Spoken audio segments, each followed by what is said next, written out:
Hey everyone. I'm so excited to be leading this panel when I was asked to come on with these two incredible ladies here to really talk about the superpower of music, which is, our ability to be able to bring emotion into being. And so my name is Jo Little. I'm the founder of Earth Calling, and we see ourselves as an arts foundation that focuses on mental and environmental health. We offer resources, tools, mentorship, and production support to artists to be able to bring these messages, these meaningful messages to life. And so I'm so excited to have the two of you here today. Thank you so much for joining me. So I'd just like to say, we have Madame Gandhi, is an award-winning artist and activist known for your uplifting and percussive electronic music and messages of personal power. The former drummer for Grammy-nominated artist MIA, and has been recognized as a TED Fellow, Forbes Under 30 in music, and BBC 100 Women. Thank you for coming here. And we have Rosie, a singer-songwriter, redefining what it means to be a modern soul pop artist. Roddy is a passionate advocate for sustainability and climate awareness, weaving environmental consciousness into both her artistry and activism.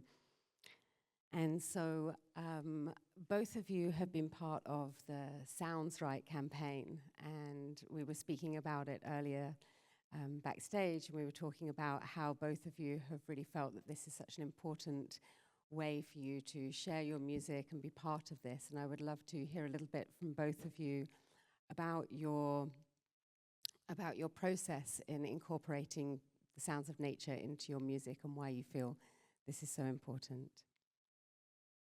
Hi, good evening, good afternoon. My name is Kiran Gandhi. I perform as Madame Gandhi. I have a place here in the Arts District in downtown LA, and I grew up between Mumbai, India, and New York City, and we were always in cities as kids. And it was really, I almost feel late sometimes to this sort of climate activism game, because it really wasn't until the pandemic that I started falling in love with the sounds of nature and really listening much more deeply. And so as a result of sort of the healing that I was able to experience during 2020, 21, 22, I started recording the sounds of nature really as an opportunity to say, okay, I've been so blessed by my positive experiences spending time in natural environments. How can I start using my gifts as a musician to bring this music back to people, especially in cities? And so in 2022, I graduated from this incredible program at Stanford University Center for Computer Research in Music. And on the first day of school, they taught us how to build a hydrophone, an underwater microphone. And so later that year, I got the chance to go out to Antarctica with a group of climate activists and creators. And I recorded some of the sounds of glaciers melting underwater. Yeah, exactly. Thank you. Dope video team. They on it. So I don't have to tell you about it. We can just look at it for a second. But essentially, I was in Antarctica. We recorded these beautiful sounds. But I didn't know exactly how I wanted to incorporate them. We were making beats out of them. We were sampling penguins, making arpeggiators and bass tones. But really, when Sounds Right launched a few years ago, with Brian Eno's organization and Earth%, the idea was, how do you actually release music on the DSPs, on Spotify, Apple, YouTube, etc., Amazon Music, but credit nature as an artist so that some of the streaming royalties actually go back to the planet? And so when I was approached for this project a few years ago, I was like, wow, I've found my home. And so I think, Matt, you're going to show them a little bit of our song In Purpose, which was the first song I did 2 years ago. We're going to just show you 10, 20 seconds of it. I can call for that now if you don't mind. You can play it loud for them so they can hear a little bit of that. Yeah, turn it up, turn it up. This is a music conference. Yeah, a little louder, a little louder. They have such a nice speaker stack. We need volume, please. Please, please, louder, louder. Yeah.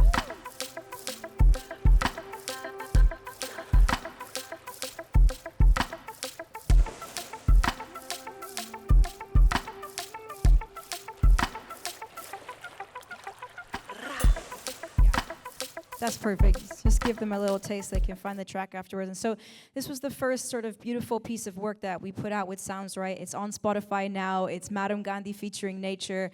And in that particular song, In Purpose, 100% of the music is sampled from my time in Antarctica. And so that was a really beloved project to me. And now anytime you listen to it, you're crediting nature as an artist. So that was, I'm glad to share that. And thank you for that being the first question. And I pass it to Rosie. Thank you.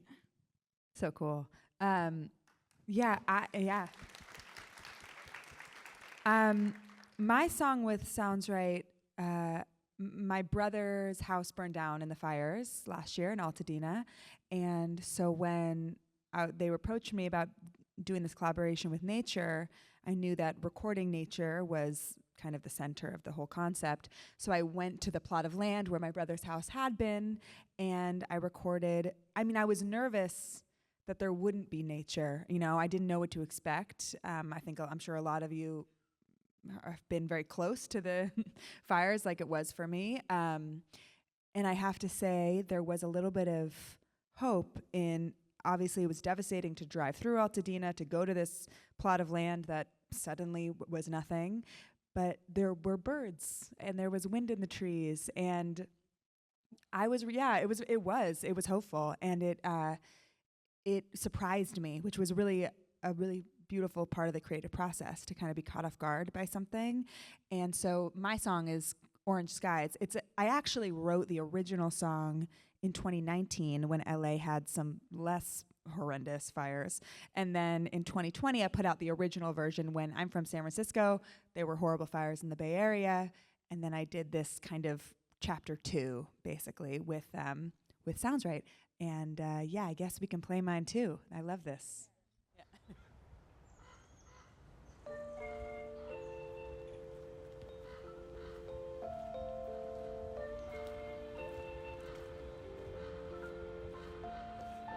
It went by, never felt the seasons and we didn't mind. Summer of gardenias, Laurel Canyon nights, and every other moment too. Ocean drive. That's probably fine. Thank you. Yeah. Voice of an angel. Thank you so much for both sharing your music with us. And I think that so many people have looked, like, historically around sort of activist music as being this way to kind of deliver this message that has this very hard-hitting, dominating factor. And I think that both of your messages have like this much more inviting way of bringing us into nature and helping us to really fall in love and feel. And it has like yours has very nostalgic energy to it. And I love that yours has like this uplifting like beats element to it. So I'd really love to talk about how this like other dynamic of the way that music can ignite things in people. We spoke a little bit about the role of the artist really being able to feel things that maybe the modern day person doesn't have time to feel.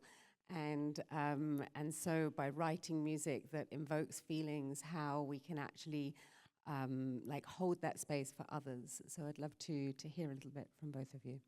Yeah, I'm always so honored to speak at things like this and be a part of this movement. And I'm also honored because I look up to the scientists and to the full-time activists and the lawyers and everyone and people like you who are using like specific tools to make specific changes. And I always think of my role as an artist is to, reflect this soul of everyone, like the societal emotions, and to do my best to articulate something that I'm feeling with the assumption that if I'm feeling it, I'm sure a lot of people are feeling it. And so when I wrote Orange Skies, I wasn't trying to write a big, song to be an activist at all. I was trying to write a song about my fears and my grief about climate change. And it's extremely personal. And my hope is, we were saying backstage, I was like, sometimes I feel like artists are like the liver for society. It's like the processing thing, there's a lot of emotion in the world. and our nervous systems are overloaded all day, every day. And my biggest dream is to be a part of helping people feel those things. And climate change is not some distant thing. It's just life. It's everything. And so it felt just like I might write about like my like mean ex-boyfriend, I would write about climate change. It's like part of my life, you know. So it's just personal, basically. Thank you. Yeah. I really appreciate what you're saying, and building off the earlier question about Sounds Right and this whole program that we've been part of with Earth Percent. I was drawn to it because we're featuring nature as an artist. So we are already reverential and falling in love with the planet, which is not polarizing, and that's not political, and that's not bipartisan. And, you know, recently, can I steal the next question about the Amazon? Can I build on that? Am I allowed to do that? You want to ask me the question, I can answer it. But, you know, I also got to go to COP30 this year. And again, it's very UN, it's very heady. But why is it important to send us artists over to a place like that? Because we filmed music videos, we immersed in the Amazon, we were both in the space learning about what's happening and taking in some of the information to then apply it lyrically, but I was creating art tangentially to what I was learning by actually being present at a conference like that. And I think we have a little bit of a sample of Heart Wide Open. You can just kind of run it while I'm talking to them, but we created a really beautiful music video that we haven't launched yet. Maybe we'll play it later today as the festival closes. But the idea is, can we deliver beauty? Can we deliver joy? Can we deliver inspiration? And I think our industry, our music industry, knows this better than anyone, that, you know, we bring love to the front lines. I love that. And I also love both of the way that you move is by leading with like who you are. You really like show vulnerably, both of you really sort of like, I feel, show vulnerably like your true selves with your artistry and with the way that you communicate with your audience. And I think that's such an important thing. I think that oftentimes with sort of artist activism, can be historically about telling the person what to do and asking the public to do this certain thing. But both of you embody that. Both of you share with your community like ways of, okay, let's come together, let's meditate, let's like read books, let's like do things that artists wouldn't like historically be doing. And I think that this building of community is how we build movements. And so I'd love for you both to share a little bit about the work that you do in building community with your audience. I know that you have your book club, which is when I first saw it, I was like, that's amazing. Like, yes. Nerds around the world, follow what Rosie reads. Somebody just got a photo of me backstage reading, and I sent it to my boyfriend. He was like, oh, you're just the cutest loser. I love it about you so much. But it's true. It is authentic, I'll be honest. Yeah, like I started a book club because I love to read, and I also really like, in the same way whenever my friends are going through something hard, they always hate me because I'm like, you know what you should do? You should sing. It feels amazing. And they're like, fuck you. Like, I'm not a singer. That's not the same experience. And I kind of put the same, I feel the same way about reading. I'm like, it's the only way to be completely present for me sometimes. You can't do anything else when you're reading a physical book, And you also, to me, it's like an exercise of empathy. It's how can I literally be in someone else's life for a second? It's, in my opinion, even more so than movies or TV, because you're like inside their minds, you're hearing their thoughts. And I just wanted to encourage, I love the people who listen to my music, so I wanted to encourage them to do my favorite thing, basically. And it makes it's just like a nice, when the world is scary, it's a nice thing to have a book in your purse, in my opinion. Yeah, and you're stepping into your leadership, I think that's what's needed now more than ever, is for artists to not feel like we are beholden to the industry, and actually for us to step in our power as leaders and say, no, we're doing things differently. I'm controlling the experience end to end because I want my fans, my audience, to feel love and to feel taken care of. You know, since the pandemic, since this work in nature, I think for me, like how you love reading, I think meditation and daily meditation became something very deep and part of my practice and a non-negotiable. And so then I would notice, like when I'm with my friends, I'm like, oh, can I meditate with you? Can I learn how to do that? Like, what's your practice? What do you do? And so I explain, you know, a little bit of yoga, and then I do some breath work, and then I try to think of 3 things I'm grateful for, you know, whatever it is. And so much so that, you know, fast forward 5 years later, we had an album launch for my album 10 days ago in Brooklyn, and they were like, who do you want to be your opener? And I was like, new plan, I'm my own opener, and we're gonna sit everybody down for like a 20-minute Alice Coltrane style musical meditation. I had a harp player, we had Divinity Rocks, who's Beyonce's bassist, we had sax player. It was like outrageous, and everyone's like, this is the latest meditation I ever had, you know. And so the best part about it is, like, they're leaving their New York City energy at the door. I'm responsible for that transition, and then I'm continuing them in to experience the album and the new music on a much higher and more receptive, calm frequency. And I think the best feedback I got was, like, I've never had so many feelings in the span of like a 90-minute show as I was able to have in yours. And to me, that's a super high touch thing. And it's sort of like, came for the meditation, stayed for the music, or came for the music, stayed for the meditation. Whatever it is, we're sort of up leveling the fan experience. And then exactly what you're saying, building community, and not only that, but building community around something that's wellness oriented, nature oriented. So this is where the leadership is a big opportunity. I really, thank you So both. cool. Like, it's so brilliant to see you both leading this way, and I think that art is meant to leave people changed. Like, that's the whole point of art. It's meant to, like, change us, whether it be emotionally expand us, like enable us to be able to stretch into those new places, digest emotions, to be able to feel, and then how do we help people come together in community and channel them into these new ways of being? I know that you were at the last CMC Jam that we did here in this room after the Grammys. We did a jam session. Hey, Joe, what does CMC stand for? It's the Conscious Music Circle. And we've been doing these jam sessions where we bring people together. We work with Sadhguru's practices. We've been doing some of our own artist circles with Earth Calling, where we bring artists together, really help them to embody, help them to feel, help them to ground, and then build on that creativity. Like, creativity is the generative quality of the universe. If we can tap into that, if we can start to feel that, and if we can ignite that in others, we cannot do anything. We cannot we cannot build a stage without creativity. We cannot get dressed without creativity. We cannot have food without creativity. So if we can install that and inspire that in our audience, then we can bring them along with us on the journey.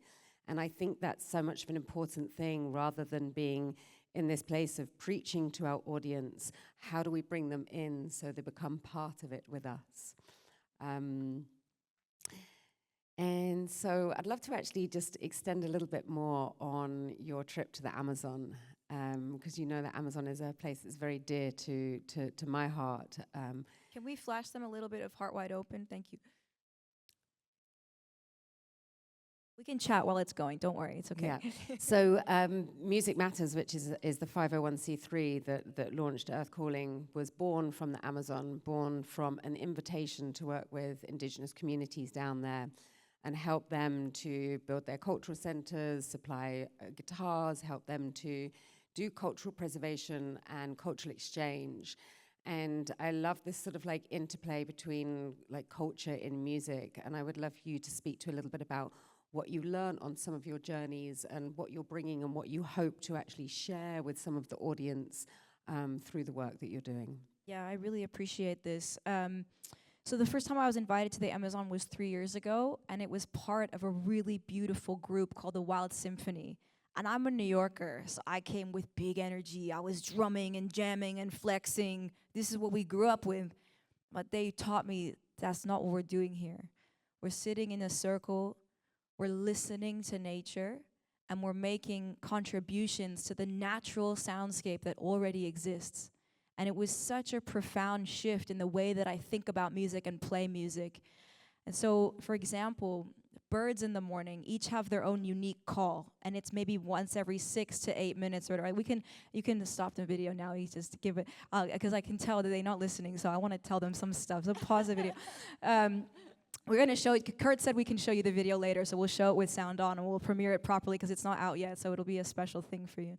When I was in the Wild Symphony, they taught us, listen to what's around you and play your music as if you were contributing like a member of the Wildlife Symphony. So imagine a bird. They've evolved over thousands of years to understand where in the frequency spectrum of the entire collective natural soundscape they can make their contribution. My friend from Costa Phonics is here. He'll tell you all about biophony and the biosymphonies. You should definitely check him out. He has an installation here as well. So they were teaching me how to listen to nature, both in terms of one bird call is every 6 to 8 minutes. So that means that us as the musicians, we were making one sound every 6 to 8 minutes, which is like profound, to sit there with 100 shakers in front of me and have to be so meticulous as to what was my essential contribution. So this was the first thing that I went to the Amazon for, and it was an incredible organization called Kalanoa Amazonas, and we recorded this sort of musicians being inspired by nature and recreating the natural soundscape with acoustic instruments. And that was a really important shift in my own sort of career as a musician, which is intentional, adds value to the other insects and frogs and birds, and is not ego-driven. And then the second thing, of course, has always been recording sounds in the Amazon and being able to recreate them in an electronic music sensibility.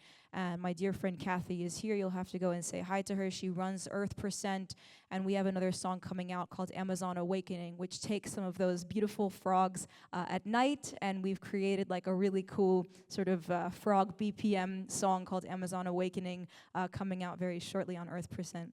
And then the final project was, as I was sharing earlier, when we went to COP30, I teamed up with a local Colombian group of creators, and we made the music video for Heart Wide Open, which really recreates the sort of Amazon setting that I was in, so that visually, emotionally, lyrically, sonically, we can bring this kind of natural sensibility back to people in cities. And I think that context is really important. Of course, we want all of us to go off and be in nature, but there has to be a touch point of inspiration first. Thank you. Thank you. And I know that you just launched your album just recently, and you have a couple of shows coming up this week. Can you tell us a little bit about? Yes, so that maybe thank the you, East thank Side you. and West Side crew can Yeah, come and join you? exactly. So in true LA fashion, I've designed it such that you have two options. Okay, tomorrow, if you're more of like a West LA person, we have a really beautiful spatial audio listening experience, and so that's going to be at the L Acoustics headquarters, which is in Westlake. So that's for like my Topanga, Malibu people. It's a beautiful. You just sip your wine and you listen to the album in spatial, and it's very bougie and fabulous. So that's tomorrow, April 15th, here in LA. And then Thursday, we have the live band, and that's in the Arts District in downtown LA in a warehouse. And we're doing a vinyl signing and a live show playing the album. And so it's called Love Letters from Brooklyn. It's on my website, and we'd love to have you join for either. So thank you. Hope to see you all there. And I'm really interested. I know you've got your album coming out soon too, but I would really love you to tell a little bit about the installation that you're doing. Yes. Because this is like super curious. So we did this. I did this collaboration in September in New York, at a gallery called Keysmith Gallery, where 26 visual artists each made a piece in response to one of the songs off my forthcoming record. So you could like walk around the gallery and on these cute little MP3s, listen to each song and look at the piece. And then I performed in the space once a week. And we're bringing it to LA. My album comes out May 8th. It's called Fig Tree. It's a Taurus, as we were talking about backstage, just like I am. Having your birthday and an album come out in the same time is like the worst idea I've ever heard in my life. I'm having a complete mental breakdown. But we're going to have fun anyway. And the gallery shows start May 14th at a space here that's called LAX, not to be confused with the more famous LAX. And it's downtown, and you can get tickets to that at thisisrazi.com. It's gonna be really fun. We're gonna do. It's like I'll sing the album top to bottom in the space, surrounded by the artwork first, and then there's like a little secret second stage where every week I'm going to have a different guest and do different stuff and be as creative as humanly possible for about 6 weeks. Yeah. Thank you, and thank you both so much for taking the time to be here, for sharing your words, sharing your heart, and really sort of like honoring this space. It's so important for us to have these collaborations with artists, and I know that it's important to us and also to your fan base of what you bring to the world. So Thank you so much for having me. It's an honor to be here. Yeah. Thank you all.